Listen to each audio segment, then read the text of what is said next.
Ginonggon, Ginong Kiluwa, binabati ko kayo at makakapunta na kayo sa ika-100 palapag. Wala yun, Binibini. Ang gusto namin ay sa pinakamataas na palapag.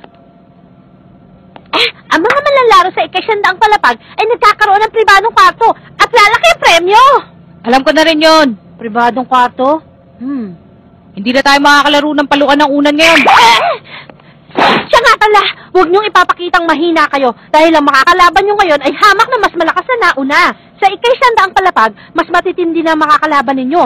Karamihan sa mga manlalaro ay ginagawa ang lahat ng paraan ng kanilang nalalaman para tumagal lamang sa paligsahan. Minsan nga gumagamit sila ng paraang napagpapatakaran ng laro. Dahil habang sumatagal sila sa bahaging ito, lalo silang lumalakas. Kaya baliwala mga nanggaling sa ika-50 palapag. Kiluwa, totoo? Medyo. Mabuti naman yun. Yun ang pinakahihintay ko. Akala ko masasayang lang ang pinunta ko dito para mag-ensayo. Ano pa namang bata ito? Ang Coliseo sa langit ang lugar kung saan mo makikita ang pinakahalangang kaluluwa. Tapos tumutuwa pang dalawang ito. Saan lupain kaya sila nanggaling? Dahan-dahan ka lang ha. Nung huling nagpunta ako dito, naging madali para sa akin ang baitang na ito. Kailan ba yun? 6 na taong gulang ako. 6 na taong gulang ka pa lang? Tayo na, Gon! Oo. Sana ay makita ko kayo uling sumakay dito sa elevator.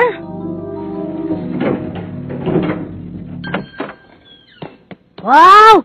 Ito palang pribadong kwarto. Ang taas! Ang ganda ng tanawin! Oo. Gaya nga nung sinabi ng babae sa elevator, kapag nasa ika-90 palapag ka na, papunta sa ika-100, makikita mo ang napakalaking pagbabago. Dahil nandito na tayo sa hangganan. Ang lahat na nakarating dito ay pinipilit na manatili sa bahaging ito. Kaya kahit sinabi ko pa sa'yo na dahan-dahan ka lang, hindi dapat tayo magsayang ng oras kasama ang ibang malalaro. Kaya itong tatandaan mo, hindi ka rin dapat maging mabait sa iyong makakalaban.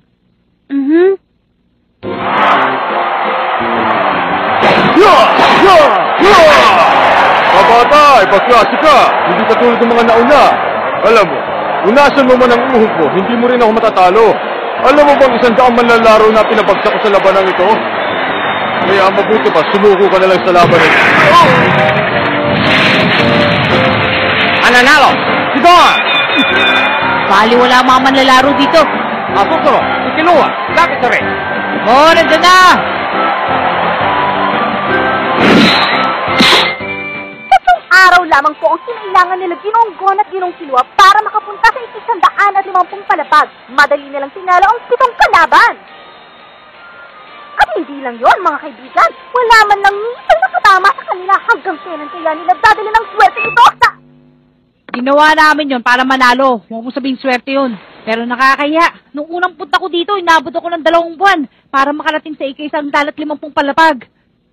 Nakikinig ka ba, Gon? 10,000, 10,000, 10,000. 100,000. Kiluwa, ang mga numerong nakasulat dito, ngayon ko lang nakita sa buong buhay ko.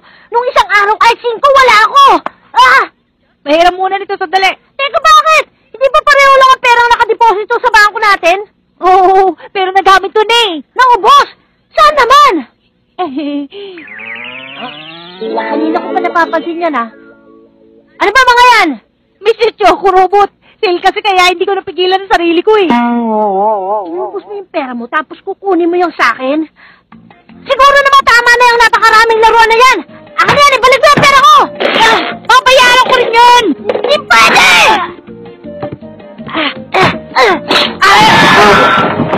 Hindi ka dapat nagsasayang ng pera, Kiluwa! Si Mr. Choco Robot hindi pag-aksaya ng pera! O ano ha? Teka! Aray! Mag-ensayo ka pa! Baka hindi ka umabot sa ika-200 palapag! Alam mo ba, mas malakas pa sa akin si Hisoka? Alam ko yung Kiluwa, pero ang hindi ko alam ay kung paano ensayo. Kiluwa, naalala mo pa ba si Zushi? Oo naman! Malamang nasa ika-50 palapag pa rin siya. Hindi ba sinabi ko sa'yo na hindi pa rin nagbabago ang kanyang kakayahan? Oo, pero di ba nahirapan kang talunin siya? Nung maglabang kami, ilang beses ko siyang tinamaan. Pero nakakatayo pa rin siya para lumaban. Nagulat ako sa kanya. Kaya naisip kong seryosohin.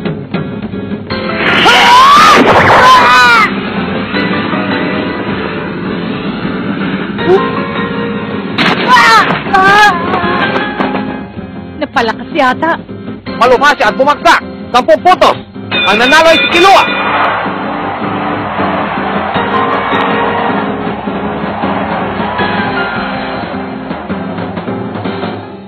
Nakatayo pa rin siya dahil sa hindi mapigilang lakas sa pag-iisip. Sa palagay mo ba may kinalaman dito yung Ren na binanggit ni Ginoong Wing noon? Oo, Ang Ren? Yung kaya yung pangalan ng teknik? hindi ko lang alam. Pero kung makakarating tayo sa mas mataas na bahagi, may makakahanap tayong katulad nila. At doon pa lang natin malalaman. Mas madali siguro kung tatanungin na lang natin si Jushi. Ang galing mo! Yon ay isa sa pinakamahalagang elemento. Merong 4 na mahalagang elemento para maisulong ng gusto at masanay ng maayos ang diwa ng martial arts. Alamin ang Ten, Idigas ang Jetsu. Mata mo ang Ren para maabot ang Hatsu. Ang lahat ng ito ay pag-aaral ng Nen. Yan lang po! Nen? Ano ang Nen? Hindi ko alam ang Nen! Hindi nyo alam? Kung ganon, ipapaliwanag ko sa inyo. Makinig kayong mabuti. Isa ang Ren sa 4 na mahalagang elemento. Ang 4 na elemento... Kailangan pa na master yan at nagkaroon ng karapatan na ituro sa ibang tao. Tatawarin niyo po ako, Master. Ginoong Gon, Ginoong Kilua, meron tayong kasabihan. Kung may bigla kang natutunan sa gitna ng iyong pag-aaral, maguguluhan ka lang, kaya sana wag niyo nang alamin. Ibig sabihin, kung kaunti lang ang malalaman mo, delikado. Pero gusto ko na sana yung matutunan ngayon. Yung tinatawag mong Nen.